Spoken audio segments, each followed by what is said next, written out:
Кирил Десподов, удар на цената и това е гол!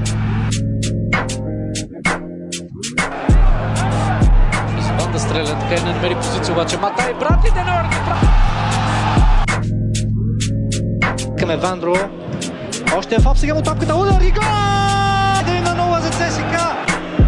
Добър поглед на Малинов, видя свободния Тяго, който отново шутира и това е гол! Ката на Скаршек, пита сега. Възможно за ЦСКА! 1-0 Илайс пита! Центриране на Жоржиньо. Манолев изписа с глава, Рубен Пинто, удар на Рубен Пинто от дистанция и 1-0. Чопов, добро подаване от Чопов, Земир Бутучи, Стена Бутучи, гол!